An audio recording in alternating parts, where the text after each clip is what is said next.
Sejam todos muito bem-vindos. A gente está no encontro do Grupo de Estudos de Tradução da Faculdade de Cultura Inglesa. Eu sou a professora Simone. Queria muito agradecer às duas palestrantes de hoje, a Vitória e a Dalila, por terem aceitado o convite para mostrar um pouquinho da pesquisa dela para a gente aqui no Grupo de Estudos. Então, eu vou deixar a Clara e a Fernanda, elas vão apresentar as palestrantes de hoje para vocês, tá bom? A nossa primeira palestra vai ser da Vitória.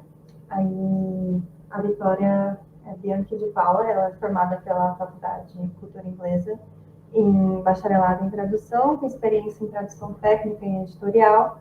Ela possui cursos de especialização nas áreas médica e de legendagem, atuou como voluntária em projetos de tradução e revisão de legendas e atualmente busca novas especializações em revisão gramatical e tradução para a dublagem.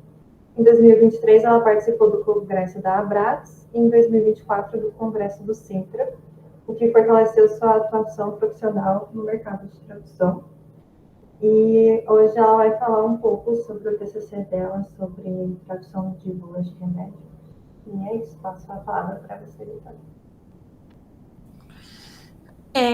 Bom, boa tarde, gente. Obrigada pela presença, obrigada pela oportunidade. Hoje eu vou falar um pouquinho, sim, do meu trabalho de TCC, sobre bulas de remédio, um pouquinho da análise delas. Então, bora começar, porque eu só tenho meia hora.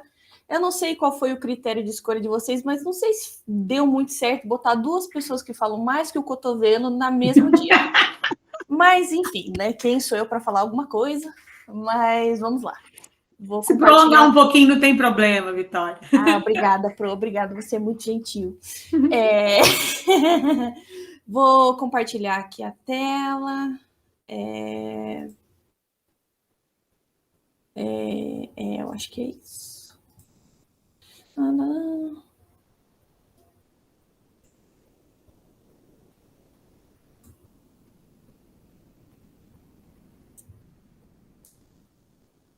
Tá todo mundo conseguindo ver, né? Funcionou assim. Isso. Então, agora sim, agora vai. Ok. Então, deixa eu só testar para ver se tá indo certo. Tá certo. Bom, primeiramente, novamente, agradecer pelo convite, pela presença de todo mundo. E hoje eu vou falar um pouquinho do meu trabalho, do meu TCC, que foi Bulas de Remédio, uma análise de inteligibilidade textual dos textos medicamentosos no Brasil. E aí, vamos começar então, porque eu tenho bastante coisa para falar e eu só tenho 30 minutos. Bom, vamos começar explicando um pouquinho do porquê que eu comecei a me interessar por esse tema, que foi basicamente durante a pandemia. Eu comecei a ter muito interesse por isso, especialmente por conta da minha rinite alérgica. Olha que legal, gente. Todo mundo sabe como é que é isso, eu espero, especialmente aqui em São Paulo. Mas eu tenho muita rinite alérgica. E aí a gente acaba, né, buscando remédio, indo atrás. E aí eu tive muito interesse de começar a ler a bula, entender por que de tais efeitos colaterais, por que acontece isso, por que acontece aquilo.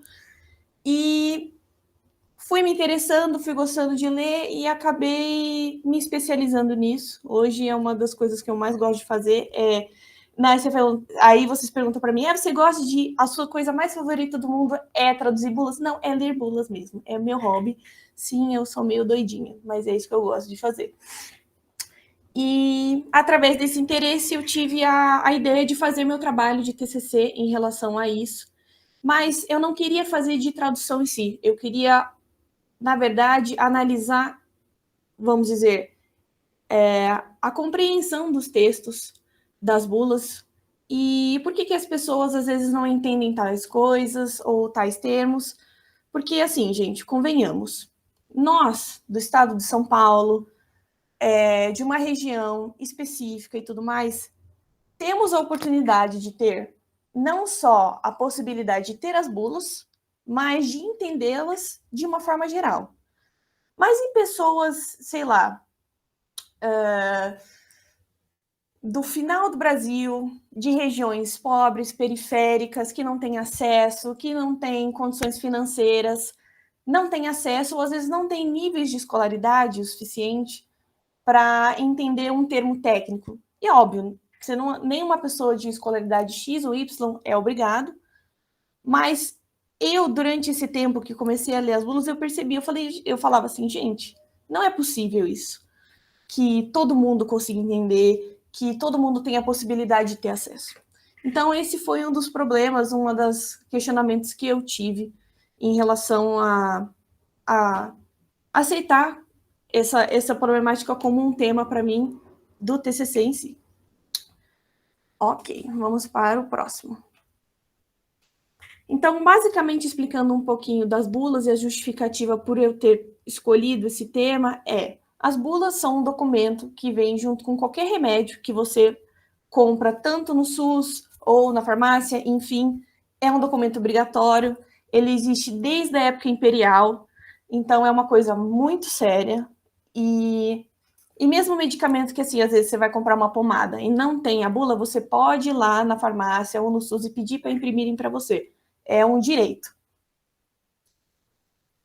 A Simone está falando como se o Brasil fosse um só, né? Exatamente, o Brasil não é um só, infelizmente. Eu vou discutir mais sobre isso um pouquinho mais para frente, mas é exatamente isso o pensamento que eu tinha na cabeça.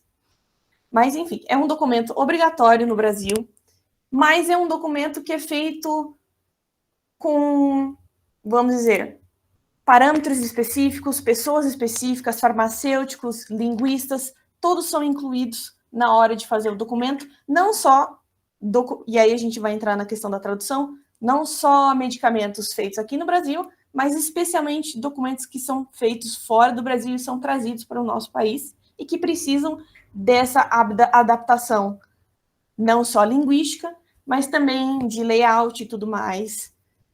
Então, é um documento muito, muito sério, eu diria, sabe? Então, eu quis muito tentar analisar essa questão da acessibilidade linguística que ela oferece.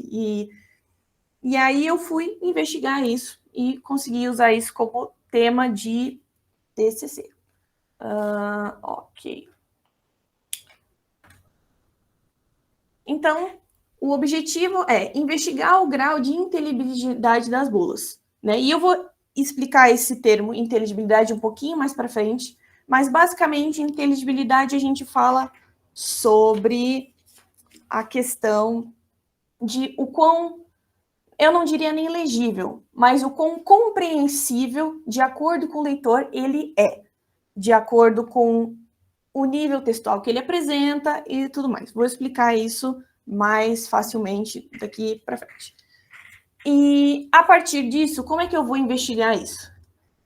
Durante o meu processo de TCC, vou ser bem sincera aqui com vocês, vou ser bem franca, eu não tinha ideia de que método que eu ia usar. Então, graças a orientadores, isso para futuros graduandos, o seu orientador é fundamental. Conversas com seu orientador é fundamental para saber que método você vai utilizar. Porque, assim, eu queria fazer uma coisa, mas não sabia como, que ferramenta eu ia usar, vamos dizer assim. Então, quando eu conversava muito com o meu professor Luciano Bezerra, ele falou assim, você quer analisar? Então, você tem que analisar ela linguisticamente, então, a partir da linguística textual.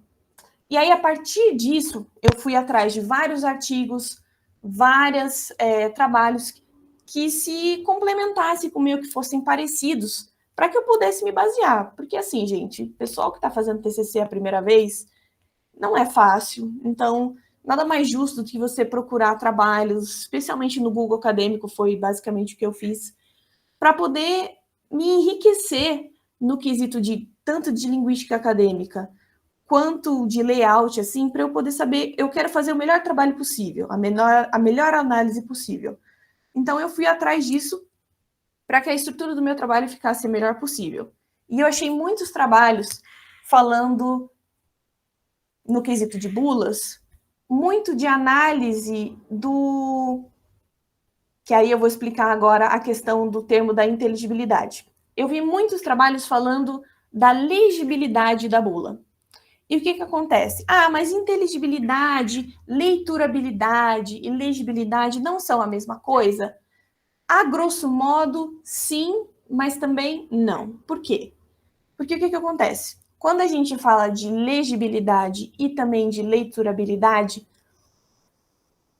As análises são feitas a partir de que modo? Você enxerga a bula a partir do seu layout, do tamanho da letra, da fonte, de disposição dos parágrafos, enfim, você faz uma análise de layout da bula. E a análise que eu queria fazer era da parte linguística. E aí, por isso, vem a inteligibilidade, porque a inteligibilidade, ela possui, né, as mesmas, vamos dizer, o significado de leiturabilidade, mas no quesito de compreensão fundamental daquilo que você está lendo. E aí, por isso, a escolha do termo inteligibilidade para esse trabalho, para poder facilitar também a minha linha de raciocínio. E a partir disso, aí eu usei uma ferramenta de métrica chamada Cometrics, que também eu vou explicar um pouquinho mais para frente, para poder mensurar a complexibilidade dos textos e avaliar esse impacto da estrutura textual na compreensão do leitor. Então, foi basicamente esse o objetivo. Opa, volta um. Agora eu vou explicar um pouquinho rapidinho, vou tentar explicar um pouquinho a fundamentação teórica do meu trabalho, que se baseou, né, nesses dois pilares. Primeiro é a linguística textual, que é uma coisa que foi muito engraçado, porque eu estudei a faculdade inteira e eu nunca imaginei que eu ia usar. Aí eu falar, não, vai usar sim. E basicamente, inclusive, tem vários livros que tem lá na biblioteca da faculdade. Mas a linguística textual é basicamente você ver o texto como seu objeto de trabalho. E o texto de uma forma não só de formatação, né, mas nesse caso específico da forma gramatical, como é baseada a forma de comunicação baseada em signos, como o texto é visto, vamos dizer, amplamente interpretado, né, do quesito de unidade linguística com sentido e textualidade, né? É basicamente isso o que a linguística textual ela traz para a gente. E aí isso foi a base para mim de poder continuar a minha linha de raciocínio e para a minha análise. E também a questão do conceito de inteligibilidade, né? O conceito de investigar os fatores de compreensão de leitura associados ao texto, que aí vem a justificativa para a linguística textual e para que esses dois conceitos, esses dois pilares se complementassem de uma forma adequada em relação à minha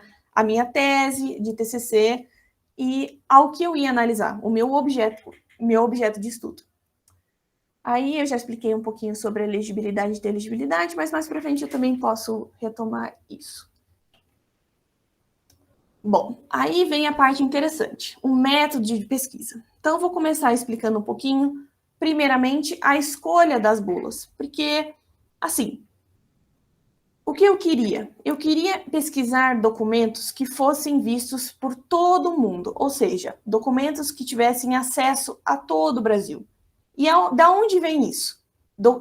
Aí eu pensei, talvez bulas que tivessem acesso em hospitais públicos, ou seja, Sistema Único de Saúde. Documentos e medicamentos que são disponibilizados para qualquer um no Brasil. E aí, vamos dizer, tem um relatório disponibilizado pelo SUS, que é o RENAME, que é o Relatório Nacional de Medicamentos oferecidos pelo SUS, que mostra todos os medicamentos liberados pelo Sistema Único de Saúde. Então, são desde remédios de comprimido, de dor de cabeça, até medicamentos que são só utilizados por especialistas da saúde, por exemplo, medicamentos que só podem, tipo, anestesia. Então, e aí, dentro desse relatório, existem todos esses medicamentos, todos os tipos, todas as variedades e sabores possíveis. E aí fica aquela questão, porque, infelizmente, no Brasil não existe, ou pelo menos até o ano que eu estava fazendo o trabalho, não existia um relatório de quantidade de uso de cada medicamento. Então, como é que eu tive que basear a minha escolha? A minha escolha foi baseada em formas farmacêuticas. O que são formas farmacêuticas? As formas farmacêuticas dos remédios são a composição dos remédios. Então, por exemplo, existem 4 composições principais: composição sólida, semissólida, líquida e gasosa. A partir dessas classificações, eu escolhi 4. Por quê? Porque dentro dessas 4, eu escolhi um só. E dentro dessas formas farmacêuticas, de sólida, semissólida, líquida e gasosa, existem os subgrupos. Então, por exemplo, no sólido, existe desde gominha de mascar até o comprimido. E, por exemplo, na semissólida existe pomada, existe gel, existe, enfim, infinitas possibilidades. Aí, a partir deste documento do relatório do RENAME, do Relatório Nacional de Medicamentos do SUS, eu fiz a classificação de todos os subgrupos de formas farmacêuticas, vi os subgrupos que eram mais frequentes e escolhi um medicamento que eu consegui ver, a partir do documento, que eram os mais utilizados, no quesito de frequência e também no quesito de disponibilidade para o público geral. Porque, por exemplo, eu poderia muito bem escolher um medicamento injetável, por exemplo, da forma líquida, mas se ele só fosse utilizado por médicos, não teria por que eu pegar a bula dele, porque, uma explicação breve, existem bulas para os profissionais da saúde e existem bulas para o público leigo. E eu queria especificar nas bulas do público leigo para que tivesse esse objetivo de acesso comum para todo mundo. Então, por exemplo, dentro dessas classificações, eu escolhi 4 bulas dentro das formas farmacêuticas possibilitadas pelo RENAME. E aí, escolhi 4 bulas. A primeira foi uma de comprimido, no quesito de forma farmacêutica sólida. A segunda, de semissólida, foi uma pomada acneia. A terceira, que é a forma farmacêutica líquida, o medicamento de insulina injetável para pacientes de diabetes. E a quarta e última, no quesito gasoso, eu peguei a bombinha de asma, que são medicamentos amplamente usados, amplamente de fácil acesso, tanto na farmácia como no Sistema Único de Saúde. Beleza. Esse foi a escolha dos objetos de estudo. Agora eu tinha que analisar a ferramenta para que eu pudesse fazer a análise. E o que acontece? A ferramenta que eu utilizei é a Cometric Sport, que ela serve para análise textual automatizada de aspectos lexicogramaticais do texto.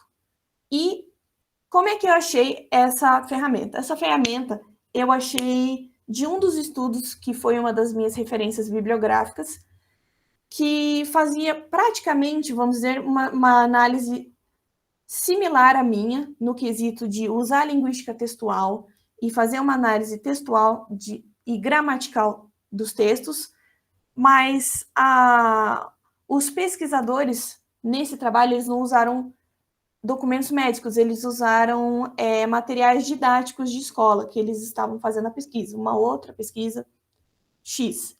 Mas eu gostei da linha de raciocínio que eles estavam usando e da ferramenta, que era exatamente o que eu queria. Eu queria uma análise lexicogramatical para poder ver a complexidade textual que as bulas podiam obter ou não. Então, eu acabei optando por utilizar essa ferramenta, que não só era exatamente o que eu queria, mas ela otimizava todo o meu processo de análise. Porque, na verdade, gente, vou ser bem sincera, a minha pesquisa, eu queria mesmo, era sair na rua e ir perguntando para as pessoas assim, então, moça, o que você entende da bula? Ir num posto de saúde, ir num hospital, fazer essa pesquisa. Mas não dá tempo. No quesito de TCC, a gente não tem muito tempo, a não ser que eu tivesse começado a pesquisa muito antes.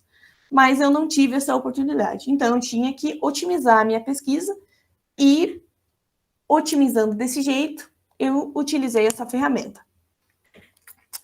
E a terceira fase da metodologia era escolher, a partir do objetivo de pesquisa, escolher as métricas que seriam usadas para fazer a análise. E dentro desse Cometrics, que é a ferramenta, ela tem diversas métricas para fazer essa análise. E eu escolhi 4 delas, porque se eu deixasse para usar as 48 métricas que a ferramenta possui, eu ia fazer quase um livro de análise e não ia dar tempo. Então, as 4 métricas que eu achei mais pertinentes para fazer a análise e que eu acho que iam dar embasamento suficiente para eu mostrar o que eu queria dos textos das bulas são: a primeira métrica era fazer a média de referentes por frase, ou seja, conectivos. Por que conectivos? Quanto mais conectivos explicativos, mais fácil fica o entendimento do texto, de qualquer texto, sabe? Porque aí, com referentes, você consegue ter uma compreensão melhor do texto que você está lendo. A segunda era o número de palavras antes do verbo. A gente estuda muito lá na faculdade, vendo que estruturas mais complexas são diretamente ligadas a onde está o verbo em relação à frase. Então, por exemplo, se você, vamos dizer, vai começar a falar, e aí você explica uma frase ou você está explicando uma coisa, e o verbo, a ação da sua frase, está bem longe do sujeito, significa que ela é mais complexa. E essa foi é o segundo parâmetro que eu usei para fazer essa análise. O terceiro é o número de pronomes pessoais, que é extremamente importante, porque quanto mais pessoalidade, mais fácil conexão o leitor tem em relação ao seu texto. Então, por exemplo, quando a bula fala você precisa, ao invés de faça, ou ao invés de vamos dizer, leia-o, ou em vez de leia ele, é diferente. Ou, por exemplo, você faça, ou peça ajuda para alguém. Enfim, pronomes pessoais ajudam muito na compreensão do leitor. E a última métrica é a proporção de sentido dos substantivos em relação à quantidade de substantivos no texto. Ou seja, com essa análise de múltiplos sentidos de substantivo, o que a gente pode perceber? Quanto mais sentidos tem um substantivo, mais complexo fica o entendimento do texto. Então, especialmente com a quantidade de termos técnicos e termos em geral da bula, quanto maior o número de substantivos com sentidos múltiplos, mais complicado vai ser o entendimento. Menor vai ser a objetividade de entendimento daquele texto. Então, foram esses basicamente as 4 métricas que eu usei para fazer a análise. Tá, ok, eu escolhi essas 4 métricas e tudo mais, mas por que escolher essas métricas? Não é só o fator em relação a ajudar a minha pesquisa, mas elas são baseadas em uma coisa muito importante no quesito da formulação das bulas, que é a Anvisa disponibiliza o Guia de Redação das Bulas. E o que é isso? É o manual de redação de formatação das bulas no Brasil.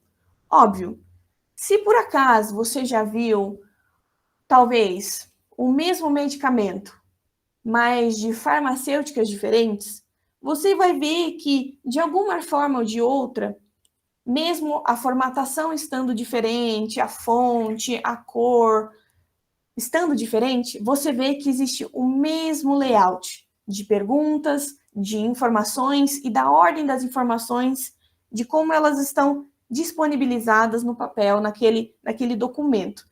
É para isso que o guia de redação das bulas serve, para disponibilizar essas regras que têm que ser seguidas, porque elas são seguidas de acordo com a lei, elas têm que ser seguidas, se elas não forem seguidas, a bula vai ser barrada.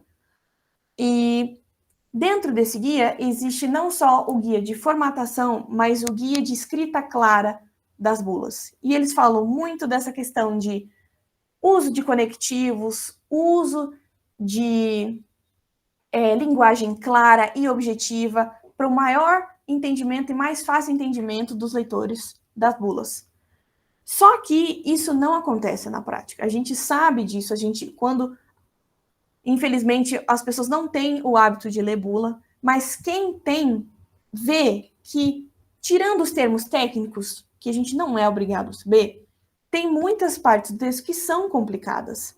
Então, por isso que eu queria contrapor esse manual em relação às regras desse manual, em relação à análise que eu ia fazer, para ver se realmente essas regras estão sendo seguidas em todos os tipos de bula.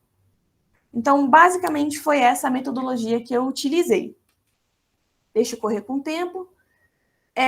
Bom, a partir dessas análises e dos documentos que eu utilizei, eu vou dar uma resumida bem rápida, assim, porque teve muitos dados, muitas tabelas, mas basicamente o que a gente pôde concluir? Vou falando bula por bula, só para a gente dar uma dimensão.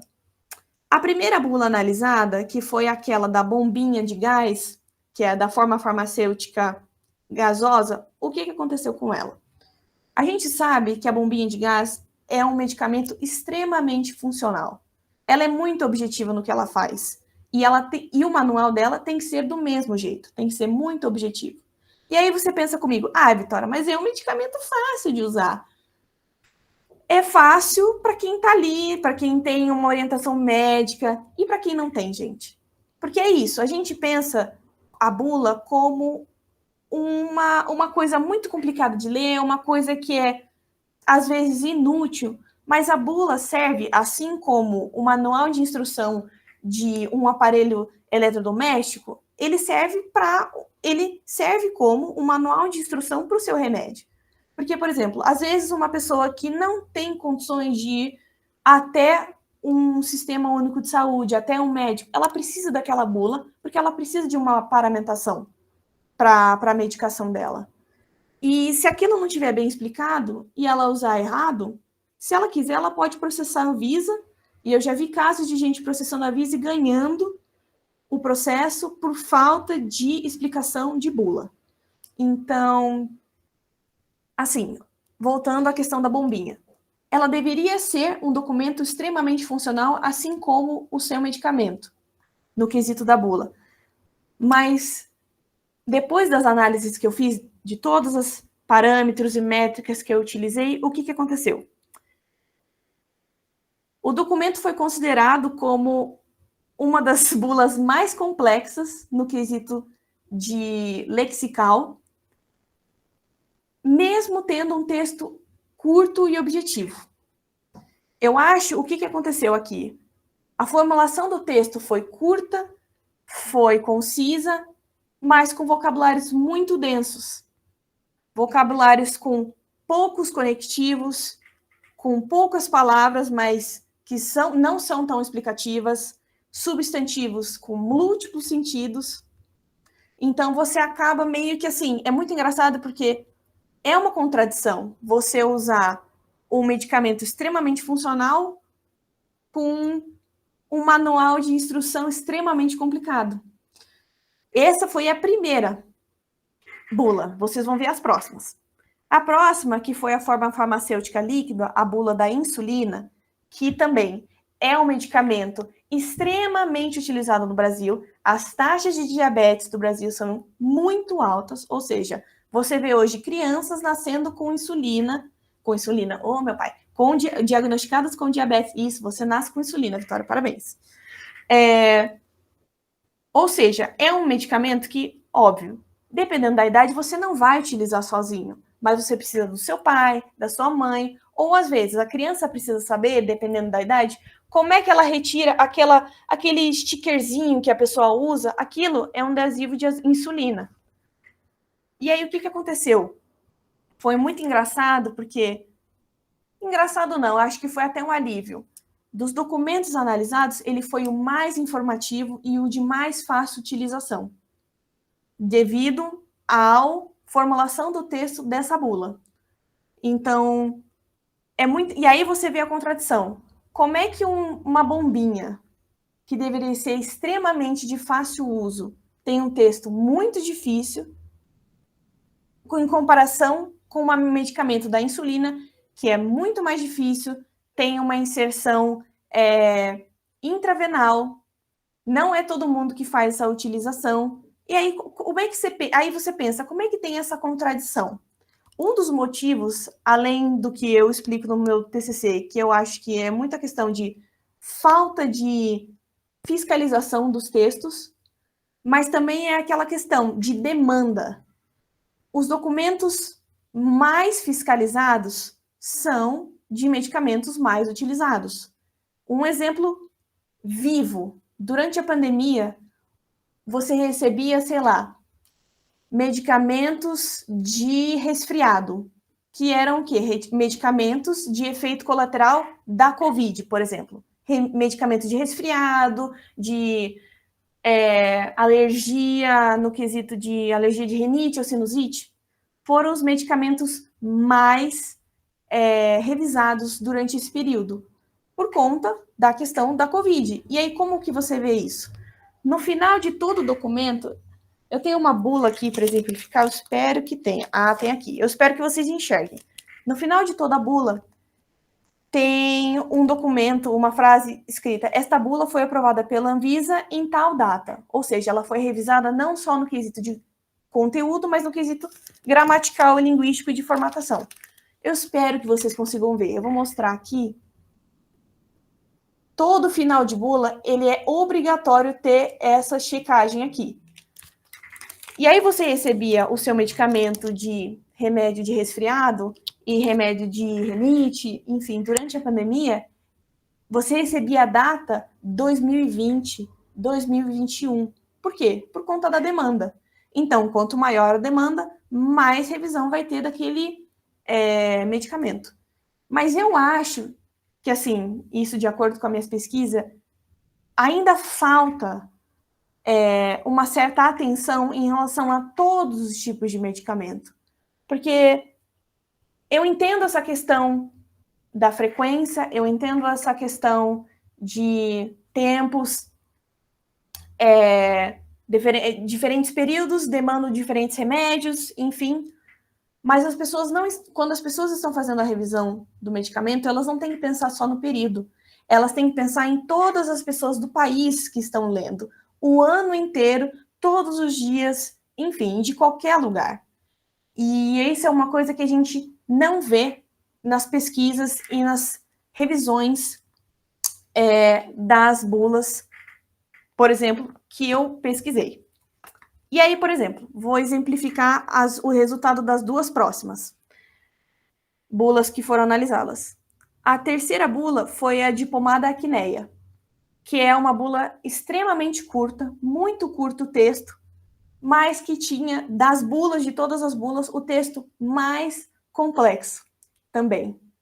E aí, em comparação com a última bula, que era o comprimido da losartana, todo mundo sabe o que é losartana, também, que é tratamento para diabetes, tanto que foi um dos motivos de eu ter escolhido a insulina. A bula do comprimido da losartana, em comparação com a pomada acneia, e em relação às outras também, tinha o texto de maior quantidade de palavras possível. O texto da bula da losartana tem 4 páginas, e a da pomada acneia tem uma só. Contudo, entretanto, todavia, mesmo tendo uma quantidade muito grande de palavras, a bula do comprimido da losartana era 200 vezes mais fácil de ser compreendido do que a pomada acneia. E aí você fica assim, gente, cadê a funcionalidade? Porque a gente pensa, uma bombinha, uma pomada, é um remédio de fácil uso e de fácil acesso, mas tem uma bula extremamente complicada, de instruções complicadas. E aí, como é que a gente faz isso, gente?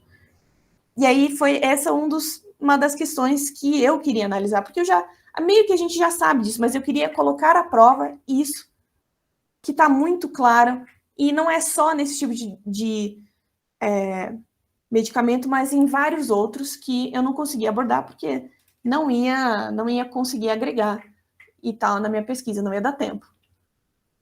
Mas, basicamente, o que aconteceu? Qual é a discussão em relação já tudo que eu falei em relação às análises.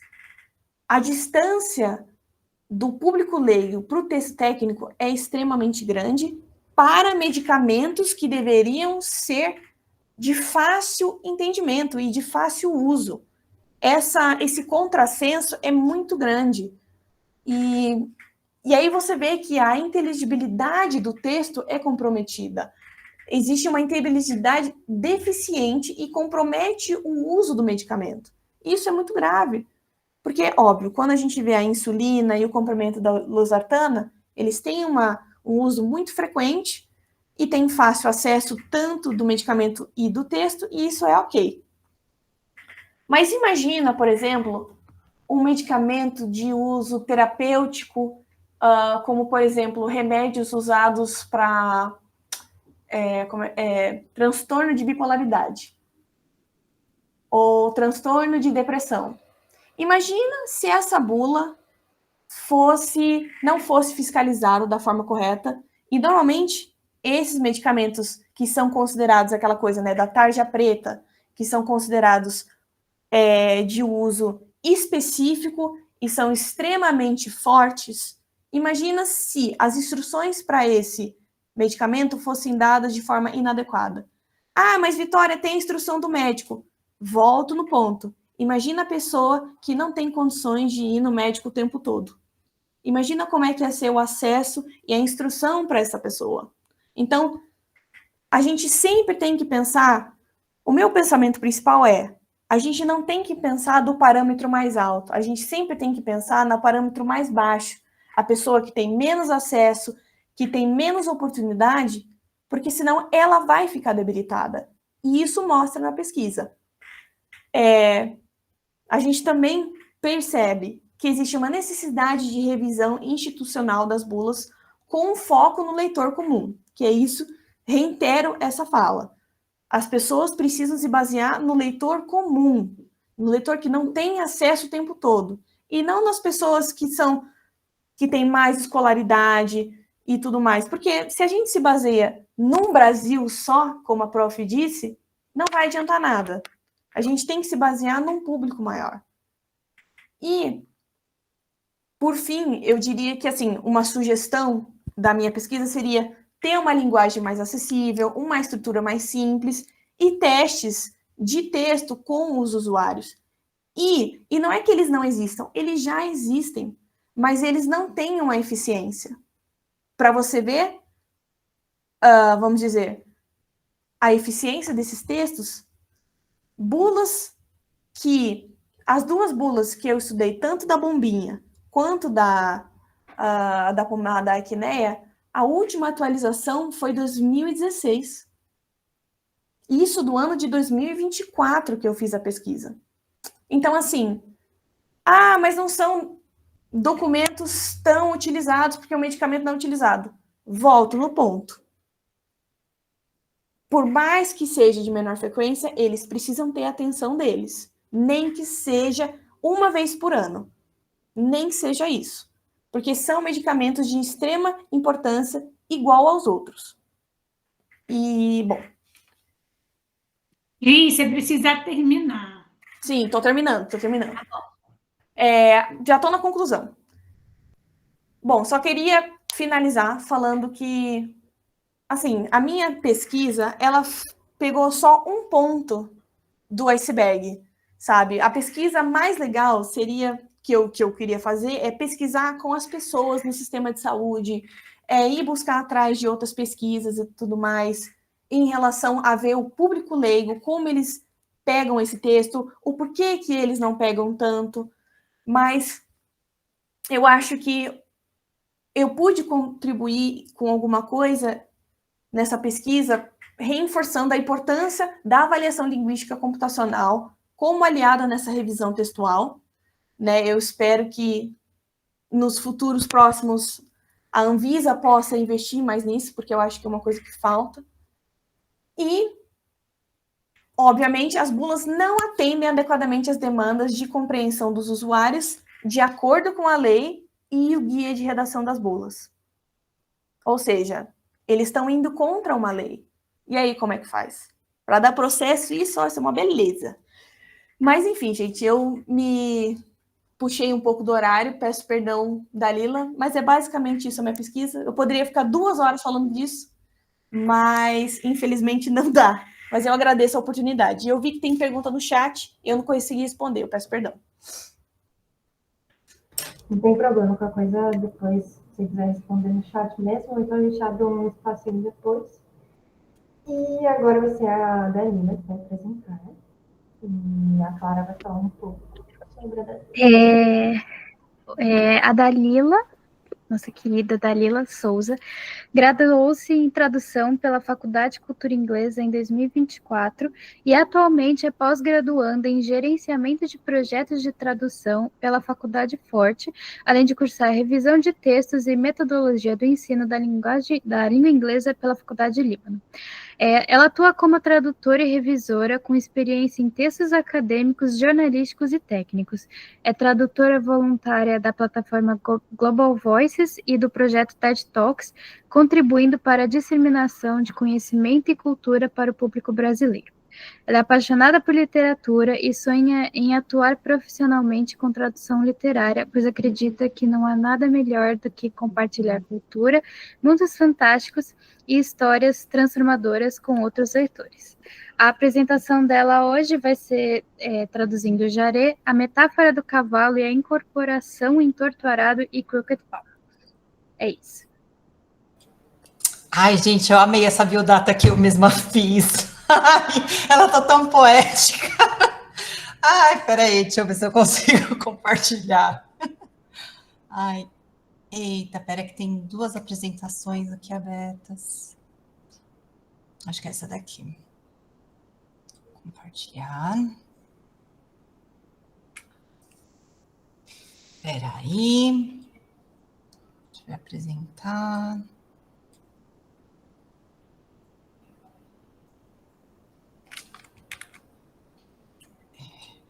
Tá aparecendo aí, gente? Tá todo mundo vendo? Sim. Então, beleza. Então, gente, boa tarde. Para quem não me conhece, eu sou a Dalila, aluna egressa da FCI, me formei ano passado. E vai ser muito... E eu vou me estender um pouquinho, desculpa, gente. Então, bear with me. Vocês vão ver que interessante que é a diferença de análise entre eu e a Vi, porque são coisas completamente diferentes. Então, já vou pedindo também, gente, para vocês terem paciência, tá? Então, o que eu fiz? Eu fiz uma análise comparativa de Torto Arado e da versão em inglês, e o título é Traduzindo Jaré, a metáfora do cavalo e incorporação em Torto Arado. Para quem não conhece a história de Torto Arado, inclusive, eu recomendo muito. Ela é ambientada na Fazenda Água Negra, que é na Chapada Diamantina, na Bahia, e essa obra ela narra a vida de trabalhadores rurais descendentes de escravizados. A Bibiana Belonise e a Santa Rita Pescadeira, elas são as protagonistas narradoras e elas são as vozes que representam e testemunham as injustiças do mundo, ou seja, a opressão, o racismo, a escravização, o patriarcado, a mentalidade servil e o silenciamento de um povo, de comunidade e de gênero. Como vocês podem ver, é um livro que ele é muito rico em temas. E aí a primeira coisa que eu vou falar para vocês, qual foi meu recorte de análise? Eu optei por analisar o aspecto religioso da história. Então, primeiro eu vou falar para vocês sobre a religião que é retratada na história. Ela chama Jaré e, por incrível que pareça, ela não é uma religião fictícia. O negócio é que ela só existe na Chapada Diamantina. E essa prática religiosa, ela data mais ou menos do finalzinho do século XIX. E ela é uma grande melting pot, porque ela sincretiza com a Umbanda, com o catolicismo, com o kardecismo, e ela tem algumas influências indígenas. Então, no universo espiritual do Jaré, as entidades, elas ocupam um lugar de destaque, porque elas são as figuras centrais da cosmovisão dessa religião. E o que são as entidades? Elas são seres espirituais dos mais diversos, e elas são chamadas de maneira intercambiável, às vezes, de orixás, de guias, de caboclos e de encantados. Inclusive, Santa Rita Pescadeira é uma encantada. Olha só que legal, uma entidade sendo narradora de uma história. E uma das características mais marcantes do Jaré é a manifestação dessas entidades em determinados praticantes presentes nos rituais. Então, o que significa? Esses praticantes, eles são chamados de médiums, e eles servem como uma espécie de canal de comunicação entre o mundo material e o divino. A gente conhece esse fenômeno por incorporação. E quando o médium está incorporado, ele é chamado de cavalo.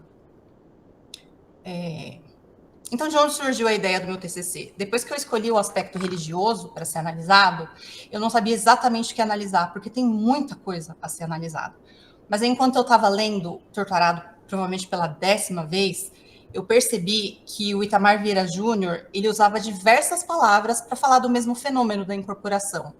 Em vez de ele falar o médium e a incorporação, ele chamava de cavalo, e dentro do campo semântico do cavalo, ele usava as palavras como cavalgar, montar, domar, e para falar de incorporação, ele usava essa cacetada de palavras aqui, como incorporar, emprestar, apossar, abrigar, acolher. Então, de onde veio eu ter certeza que eu ia fazer isso? Foi desses 2 excertos aqui, que são bem no comecinho do livro, que é os objetos, os xaropes de raízes, as rezas, as brincadeiras, os encantados que domavam seus corpos. Quando eu bati o olho na palavra domavam, eu falei, tá falando de incorporação. Eu falei, beleza. Passou. Aí eu fui para o próximo excerto, que é dali, do quarto quente dos santos, que recendia suor e alfazema, Zeca, que agora abrigava Santa Bárbara em seu corpo. Entenderam? Abrigava, o que significa? O Zeca Chapéu Grande, que é o pai da Belonice e da Bibiana, estava incorporado com Santa Bárbara. Só que aí, quando eu fui fazer o cotejo com a tradução em inglês, eu me deparei com a palavra possessed. Eu falei, mas não é isso que quer dizer. Ele não estava possuído. Eu falei, então é isso mesmo que eu vou analisar. Então, o que eu quero que vocês percebam, com aquela quantidade de palavras que eu mostrei para vocês, que a incorporação é uma espécie de metáfora. Então, quais foram as perguntas que nortearam a minha pesquisa? Primeiro, como as metáforas da incorporação, especificamente a do cavalo e as associações, os campos semânticos, eles são construídos e ativados cognitivamente, tanto para a gente, para os leitores brasileiros, quanto os de fora. Eu estou pensando aqui mais especificamente nos leitores norte-americanos, tá, gente? Então, quais foram as estratégias utilizadas pelo tradutor para ele transpor essas metáforas? Porque até para a gente entender é difícil. Eu já tinha um certo conhecimento, porque meu irmão ele é da Umbanda, inclusive foi de onde eu tirei a minha ideia de pesquisar o aspecto religioso. Então, eu já tinha um pouco dessa noção. E a partir das estratégias dele, qual que é o impacto dessas escolhas na construção de sentido do leitor do inglês? E aí, qual foi o meu arcabouço teórico? Eu usei 2 autores. Primeiro, eu usei o Covexis para falar de metáforas conceituais, porque a gente conhece metáfora como uma figura de linguagem. Quando a gente faz uma analogia de significado entre 2 ou mais palavras ou expressões, a gente prega uma pela outra. Só que a linguística cognitiva ela vai além da metáfora como uma figura de linguagem. Ela considera a metáfora não só como um ornamento linguístico, como o Covexis diz ali embaixo, mas como um instrumento para a organização e para o raciocínio, para o nosso pensamento humano. Então, o que eu quero dizer? A gente pensa e a gente fala. É exatamente assim que funciona. Então, a cultura, ela vai mudar não só os nossos costumes e as nossas crenças, mas também a forma como a gente pensa e como a gente se comunica. Então, o que o Covexis diz sobre metáforas conceituais? Que é quando a gente tenta entender um domínio conceitual por meio de outro. Ou seja, é o que a gente faz para entender um conceito que é mais abstrato, que é chamado de domínio-alvo, por meio de um conceito mais concreto, que é chamado de domínio-fonte. Então, quando a gente passa as características de um domínio concreto para um abstrato, isso é chamado de mapeamento. É de onde surgem as expressões linguísticas.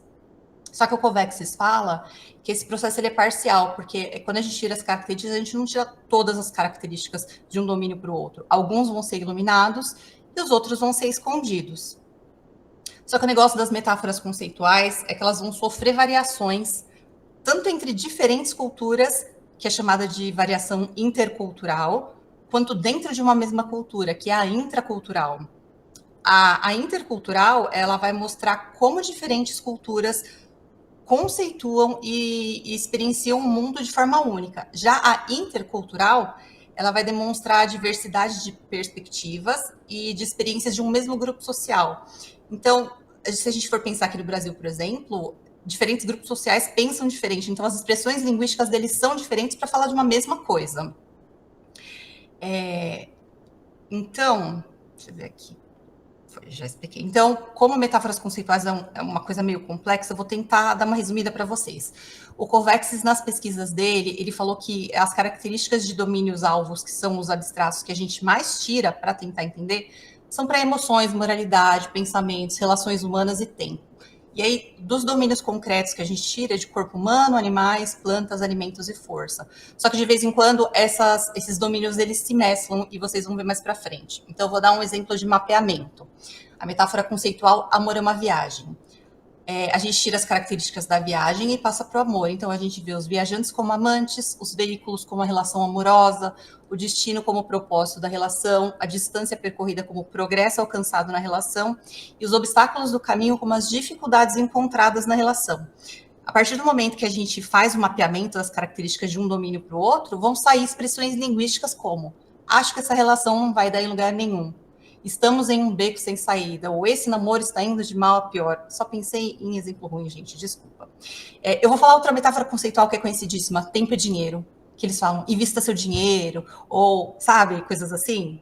Tá aqui o nosso conceito. É uma pena que eu não posso falar mais sobre metáfora conceitual, porque é muito interessante. Agora, o outro arcabouço que eu usei para falar das estratégias é estrangeirização e domesticação do Venuti. O que é uma estratégia de estrangeirização na tradução? É quando o tradutor ele busca preservar os elementos culturais e linguísticos da língua de partida. Aqui a gente vai pensar com o português, tá?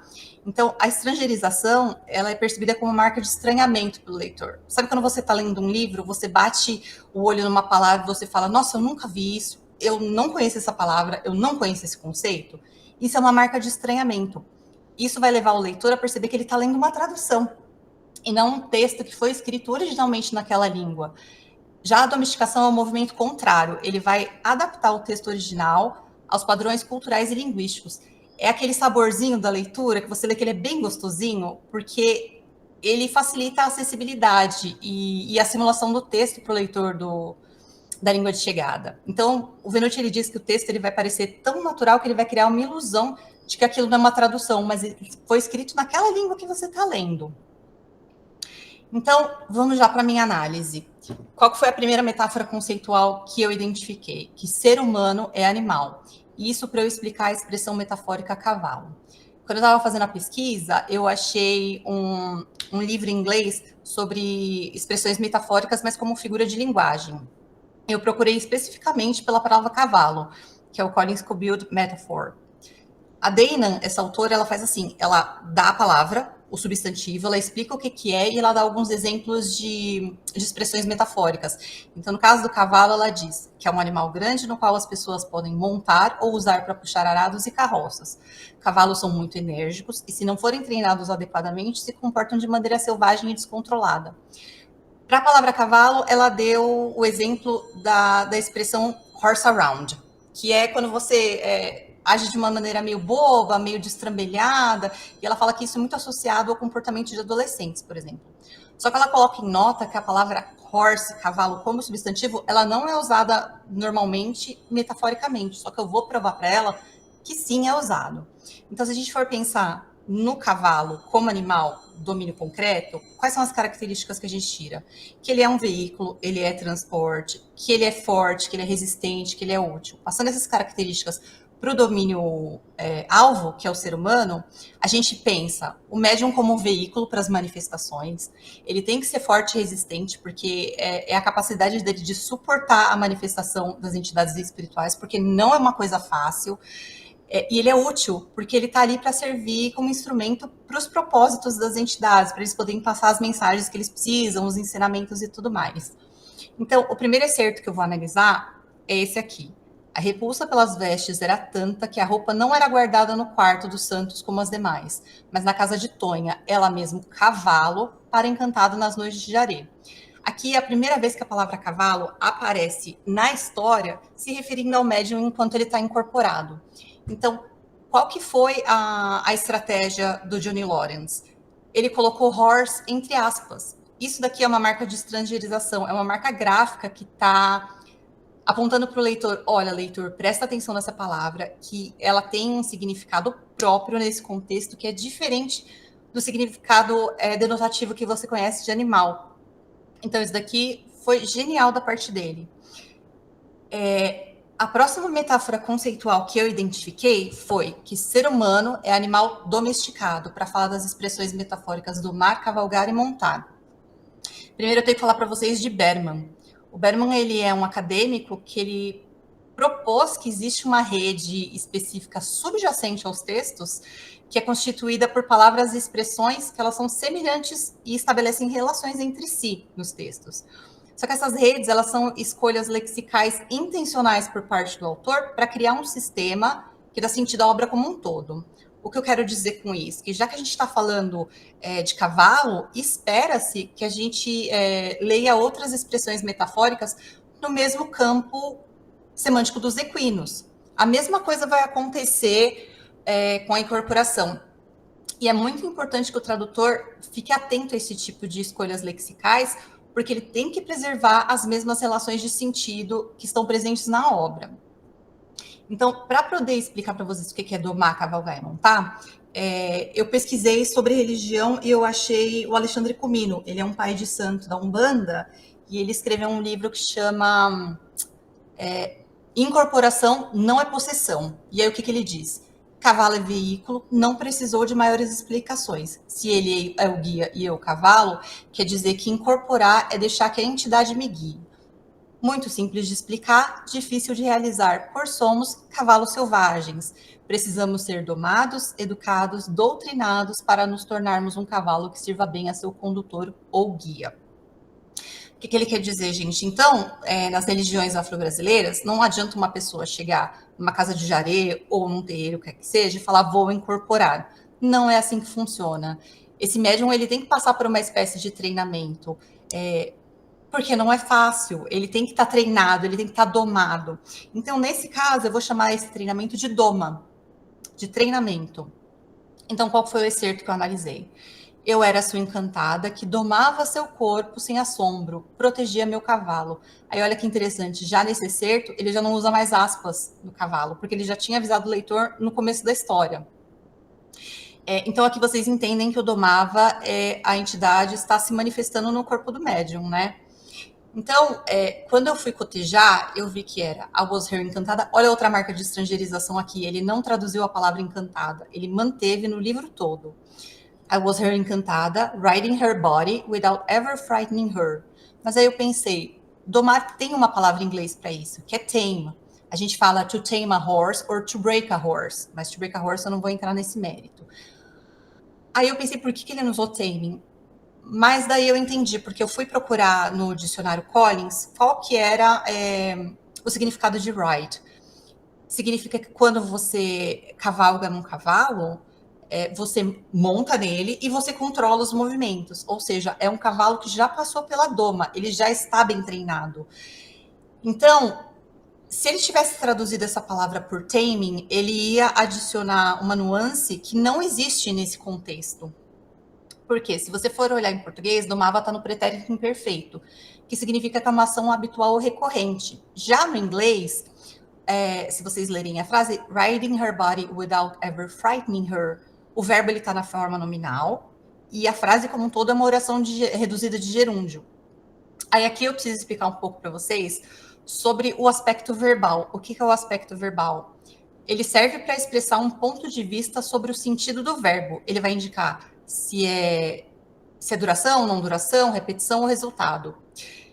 Se indica duração, que é esse caso, a gente pode representar ele com os graus de desenvolvimento dessa duração, se ela está no começo, no meio ou no fim. Então, se é um verbo que dura, ele é o imperfectivo, se ele começa e acaba, ele é o perfectivo, e se ele se repete, ele é o iterativo, que acontece, que é o caso do pretérito imperfeito. Então, ele está no aspecto iterativo. Então, quando o tradutor usou riding, que é você sentar no cavalo e você controlar os movimentos dele repetidamente, ele manteve as redes subjacentes, as redes de significantes subjacentes, e ele não precisou falar que cada vez que essa entidade for se manifestar, ele vai ter que constantemente domar aquele médium, porque o médium já está domado. Então, ele está cavalgando aqui. Então, certíssima a opção dele por cavalgar. O mesmo acontece aqui nesse outro excerto do foi cavalgando o seu corpo, que senti que o passado nunca nos abandona.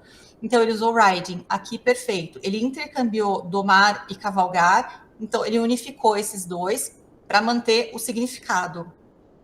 Mas a gente voltando nas redes de significantes subjacentes, ele usou tame em outra parte da história. Esse excerto aqui, ele não tem nada a ver com manifestação, mas olha só. O que mais me inquietava era que aquele não era meu jeito. Arisca, parei de ir para a escola, mesmo sabendo qual a vontade de meu pai. O que é uma pessoa arisca? É um cavalo não domado, é um cavalo descontrolado. Então, quando ele foi traduzir, ele manteve as redes de significantes subjacentes, porque ele traduziu por What bothered me most was that I wasn't really like that. I'd been impossible to tame. Então, viu, ele estava prestando atenção nessas redes. Aí, para explicar sobre montar, eu chamo o Comino de novo e ele diz, domado, o cavalo está pronto para ser montado. Ou seja, passou pela doma, ele já pode começar a incorporar. Então, o excerto é, se ainda pudesse montar um cavalo, perdão, eu falei na entonação errada. Se ainda pudesse montar um cavalo, mas ninguém se recorda de Santa Rita Pescadeira. Então, o que o Aulete diz sobre a palavra montar? Pôr-se sobre animal, geralmente cavalgadura, pôr-se sobre algo ou alguém e colocar alguma coisa sobre a outra, sobrepor. O montar, neste caso da incorporação, é o exato momento que a entidade se manifesta, que ela realmente vem aqui para o plano terrestre, né? Para o plano terreno, perdão. Então, aqui ele traduziu por mount, tá certíssimo. Então, nesse caso, ele estrangeirizou todos os conceitos e ele manteve as redes de significados subjacentes. Aí agora a gente vai para a terceira metáfora conceitual que eu identifiquei, que é corpo é recipiente para entidade espiritual, para explicar as expressões metafóricas incorporar, abrigar, acolher e receber. Primeiro, por que é um recipiente? O Aulete diz que o recipiente é um objeto, ou seja, um vaso, invólucro, embalagem ou caixa, que serve para receber ou guardar algo. E a Wikipedia, ela complementa com pode ser usado para conter, armazenar e transportar objetos ou materiais.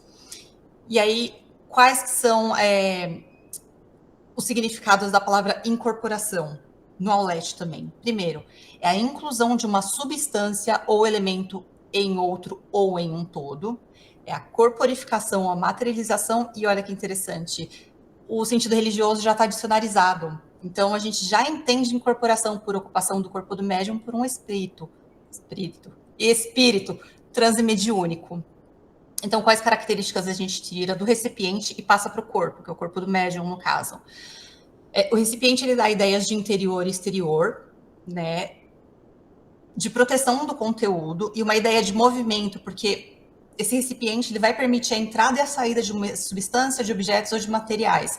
Então, a gente passa essas características para o domínio-alvo, para o corpo, e a gente entende o quê? Que a entidade é o conteúdo, que a manifestação dessa entidade é a entrada e a saída do conteúdo, e o corpo do médium é o recipiente que vai receber esse conteúdo. E aí agora a gente vem para o que mais me incomodou na minha análise até eu entender. Quando ele traduzia o fenômeno da manifestação por possessão ou possuído, ou o que quer que seja. Porque tanto em português quanto em inglês, a palavra possessão, possuído, ela tem uma conotação muito negativa, a gente sabe disso. E aí eu vou exemplificar aqui. A palavra possessão, nos dicionários, elas têm várias entradas, eu só retirei algumas. As primeiras entradas no Aulete, todas têm a ver com posse, domínio, obsessão, são todas coisas muito negativas. E aí tem duas entradas de cunho religioso. Uma delas é estado ou condição em que uma pessoa ou um grupo é dominado, olha a dominação, por influência ou força, geralmente espiritual ou sobrenatural, que lhe é externo. E aí olha o exemplo que ele dá. Estava em possessão de forças malignas. Mas ele também dá outra que é uma entrada neutra, que fala que nas religiões afro-brasileiras é o momento que acontece a manifestação. E aí eu fui pesquisar em inglês, possessão e possuído. Nem o Collins, nem o Longman, nem os outros que eu procurei dão uma entrada alternativa para a palavra possessão, possuído ou etc. É sempre uma coisa muito negativa, como vocês podem ver aqui. Que diz que se alguém está possuído, a mente deles é controlada por algo maligno. E aí os exemplos que o Longman dá ela tá convencida que ela estava possuída pelo diabo, ou a família dela achou que ela estava possuída, então chamaram um padre. Então eu falei, ai meu Deus, ele traduzindo por possuído, o que um leitor norte-americano, que basicamente tem uma cosmovisão cristã, como a gente aqui no Brasil, a maior parte pelo menos tem, vai entender desse fenômeno, sendo que no Jare não é isso que significa. Mas em alguns casos eu percebi que talvez seja justificável ele traduzir por possuído ou possessão. E aí, quando eu estava fazendo a minha pesquisa, eu me deparei com uma tese de doutorado do Gabriel Banadia. Ele fez uma pesquisa só sobre o Jare. E o que ele diz? Ele colocou isso numa notinha de rodapé desse tamaninho, assim, gente. Que ele diz, creio nunca ter ouvido o termo possessão ou possuído utilizado pelos nativos da Chapada, que inclusive me olhavam com alguma desconfiança quando eu o deixava escapar. Possivelmente seu uso traía as maneiras pelas quais membros de igrejas, sobretudo as evangélicas, mas também a católica, cosmovisão cristã, falavam a respeito do fenômeno que atribuíam a ação de forças infernais e que exigiam algum tipo de esconjuro, que é o famoso exorcismo. Aí eu falei, beleza, a gente entende que possessão é uma coisa muito ruim. Só que aí eu fui pesquisar religiões de matriz africana de fora e eu achei esse livro aqui, da Dorsey. Ela é uma sacerdotisa e no livro dela ela fala muito de voodoo haitiano, voodoo de Nova Orleans, de santeria, de Ifá e por aí vai. Aí ela diz, apesar do que a mídia tradicional diz, possessão é, na verdade, uma troca sagrada entre o indivíduo, chamado cavalo, called a horse, and the loas, que é a entidade. Então, você vê, o que a gente pode perceber entre esses dois excertos que eu tirei? A validação da palavra cavalo em outras culturas se referindo ao médium enquanto corporado. Então, não é só aqui no Brasil que a gente usa isso. E aí a gente vê uma variação metafórica intercultural, porque enquanto aqui no Brasil, nas religiões afro-brasileiras, a gente condena a palavra do uso possessão e possuído, lá eles abraçam. E para eles é a mesma, eles estão explicando o mesmo fenômeno e usando uma palavra que a gente condena. Então, é complicado. Então, para falar que talvez seja justificável, eu vou falar desse excerto aqui, que ficava contrariado quando incorporava os santos, quando agia como criança, quando subia nas árvores ou pulava as janelas. E se fosse o telhado da casa de cerâmica, teria corrido por cima dela como um menino irrequieto. Aí eu preciso explicar o contexto para vocês. Quando eles falam os santos aqui, ele está falando especificamente de São Cosme e Damião. São Cosme e Damião é um desses santos que eles sincretizam com diversas religiões. E nesse caso aqui, eles sincretizam com ibejis. Os ibejis, eles são gêmeos, são crianças gêmeas, e eles são conhecidos por serem muito danadinhos, eles são muito travessos. Então, quando um adulto incorpora um herê, que é uma criança, incorpora São Cosme e Damião, ele vai agir como criança. E isso era uma coisa que esse personagem detestava incorporar, porque ele agia como criança. Então, ele traduzia e se incorporava por possessed, eu acho que é justificável.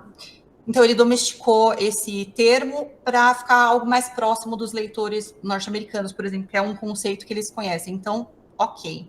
Daqui para frente é só domesticação. Aí aqui eu vou falar de abrigar e acolher. Eu preciso primeiro falar para vocês da diferença de abrigo e acolhimento.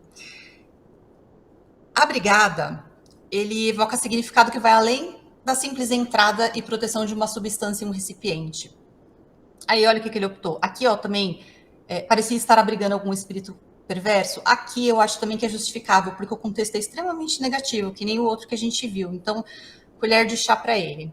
Aí no outro caso de abrigada, nessas horas éramos uma só. Senti o conforto de estar abrigada num corpo de mulher forte. Ele optou por shelter. Optar por isso vai enfatizar por shelter. O que é um shelter, né? Como diz o Collins aqui, que é um lugar que te protege das intempéries do tempo, da chuva, ou do perigo, ou do que quer que seja. Então, você pensa nele como um espaço físico. Então, se essa entidade aqui ela está se sentindo abrigada, ela vai experimentar tanto uma conexão com o corpo que está recebendo ela, que é a proteção física, porque vai ser um refúgio contra o mau tempo, mas ela também vai ser aceita. Só que aí eu preciso falar da diferença aqui de acolher e abrigar. Porque abrigo a gente pensa em proteção física. Já o acolhimento, ele sugere uma dimensão que vai além do aspecto físico. Porque é que a entidade, ela não precisava só dessa proteçãozinha, assim, de uma casinha, por exemplo. Mas ela precisava se sentir em segurança porque ela buscava um médium que ela sentisse afinidade, porque é isso que é a incorporação no Jari. Então, você estar abrigado significa dispor de um lugar seguro e protegido, né? Mas o acolhimento, ele é uma experiência que envolve uma conexão um pouco mais profunda que o abrigo. Porque alguém pode estar fisicamente abrigado, mas não se sentir acolhido. Ou seja, ele não vai receber afeto, a compreensão ou os cuidados necessários. Mas, por outro lado, você pode se sentir acolhido em um lugar simples e não estar abrigado. Então, aqui o tradutor entre o segundo excerto e o terceiro, ele intercambiou as palavras, ele usou shelter para os dois, para falar tanto de acolhimento quanto de abrigo. Ok, tem nuances diferentes em português, mas eu acho que foi uma tradução bastante acertada. Aí já nesse segundo acolher aqui, que fala, desde então, passei a vagar sem rumo, arrodeando aqui, arrodeando acolá, procurando um corpo que pudesse me acolher. Aqui eu preciso explicar o contexto de novo, porque a Santa Rita Pescadeira, ela incorporava numa médium que faleceu. E ela está agora pelo mundo procurando alguém com que ela possa se manifestar do mesmo jeito que ela se manifestava com a outra médium, que era de maneira harmoniosa, afetiva e tudo mais.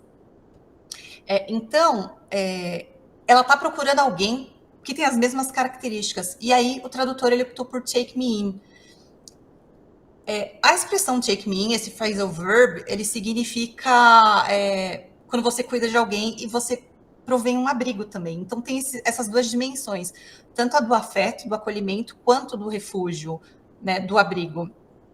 Então, por ser to take me in, ele sugere que é uma expressão, é um ato intencional por parte da pessoa.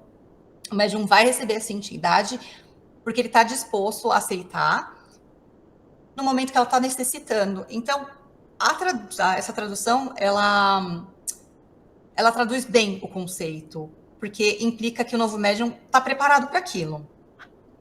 Eu não sei se fez sentido, eu espero que sim, gente. É uma diferença mínima em português, mas ela está lá.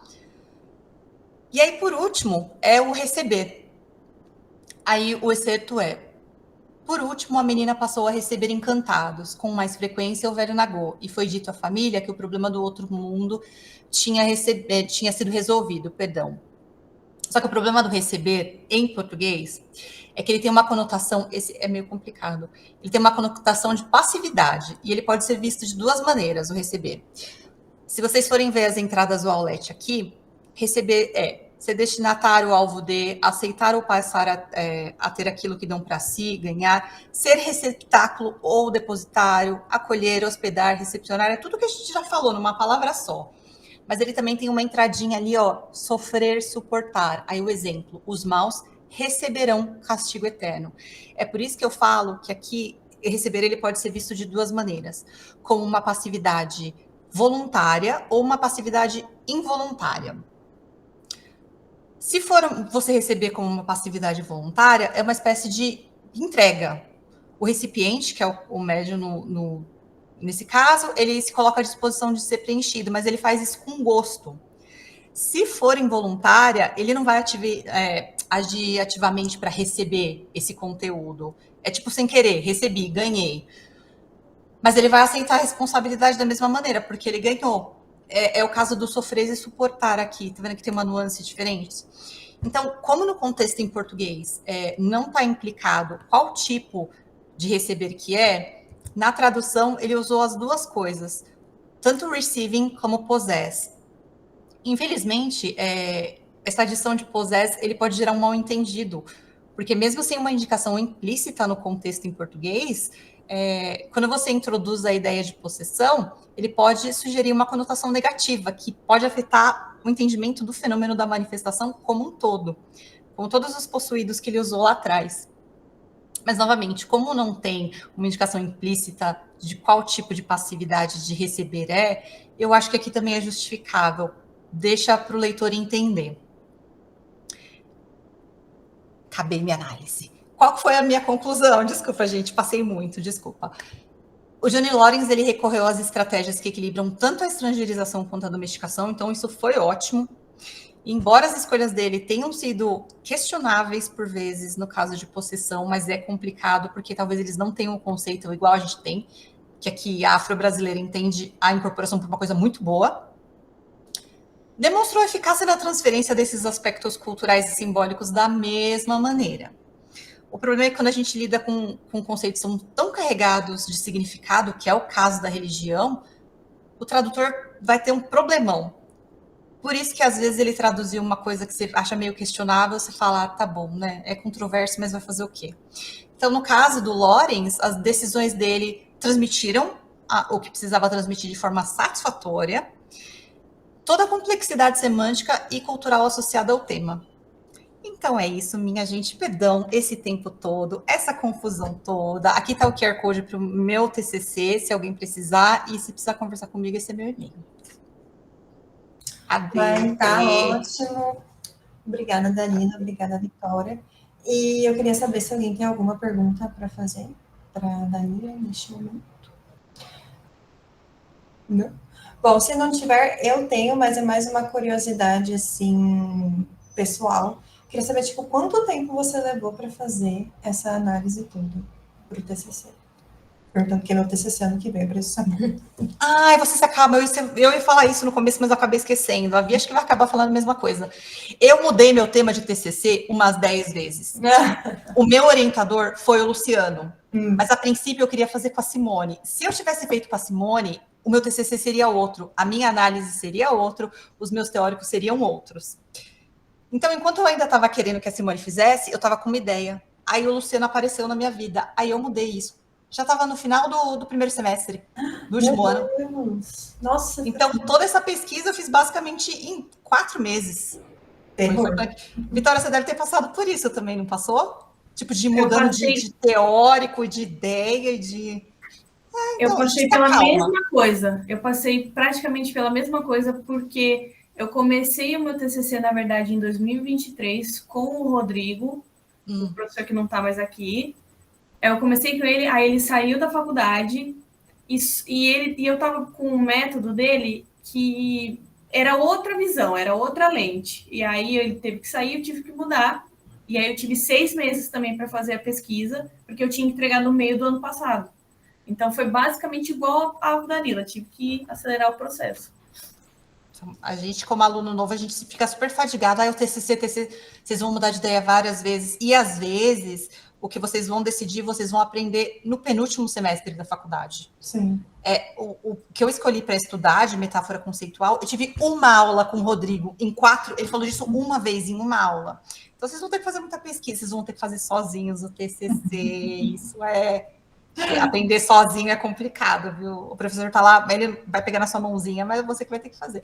Então, não se fadiga. Vocês vão mudar de ideia várias vezes. Por isso que é muito prático vocês pegarem um trabalho que vocês já fizeram e que vocês curtiram. Assim, se não tiver, não tem problema. Mas se tiver, isso já facilita, metade do caminho já está andado, entendeu? É só aprimorar a pesquisa. Mas, por exemplo, eu e a Dalila, assim, eu não sei a Dalila, mas eu peguei um negócio que eu nunca tinha feito. Não era nem de tradução que eu ia fazer. Eu queria fazer a da análise anterior à tradução, sabe? Do português. Então, ajuda muito você já ter uma ideia antes. Mas, óbvio, não se martirizem. Mas já tendo uma ideia antes já facilita muito.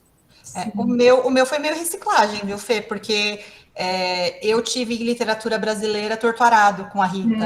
E aí, 2 semestres depois, eu tive uma matéria com a Cássia que eu tive que fazer análise de narrativa e de personagem. E aí, por acaso, em 2023, saiu o livro em inglês. Aí eu falei, é isso mesmo. Aí casou tudo. Guarda todos os seus trabalhinhos que você fez, viu? Porque, às vezes, de um deles vai sair seu TCC, que foi meu caso. Então... gente, eu só vou ler aqui as perguntas que tinham para a Vitória e as respostas. Bom, a Clara de Mercado, existe algum prazo para as bulas serem revisadas ou só tem a ver com a demanda? Aí a Vitória respondeu, então, além do fator de demanda, não há, por lei, nenhum prazo ou determinação para um prazo específico. Apenas quando elas são publicadas no bulário eletrônico, que aí elas devem obrigatoriamente passar por uma revisão de 90 dias. E a professora Simone perguntou, então, essa questão da inteligibilidade poderia ser aplicada para analisar outro tipo de texto que não a bula, né? tipo anúncios, relatórios, manuais, instruções técnicas. Acho que até a métrica com Cometrics, mas com outros tipos de textos deve ser interessante. E aí a Vitória respondeu sim, o conceito de inteligibilidade pode ser utilizado para analisar outros gêneros textuais, como, por exemplo, analisar a complexidade de textos jurídicos, especialmente a Constituição do nosso país. Ai, gente, é isso, a gente passou um pouquinho assim do horário, né, mas obrigada, foi ótima a apresentação de vocês. E é isso, gente, até a próxima reunião. Muito obrigada. Tchau, gente, obrigada. Tchau, gente. Parabéns pela pesquisa. Um beijo. Obrigada. Tchau, tchau. Obrigada pela apresentação, meninas. Ai, professora, tadinha. Tadinha da prof. Tchau, gente, obrigada. E da próxima vez, não esqueçam, não bote duas pessoas que falam muito no mesmo horário. Nunca mais, Vitória, a gente não vai fazer isso. Vocês precisam de muito tempo para falar. É isso, gente. Tchau, tchau. Tchau. Foi ótimo, gente. Um beijo. Até a próxima. Obrigada a todos pela participação.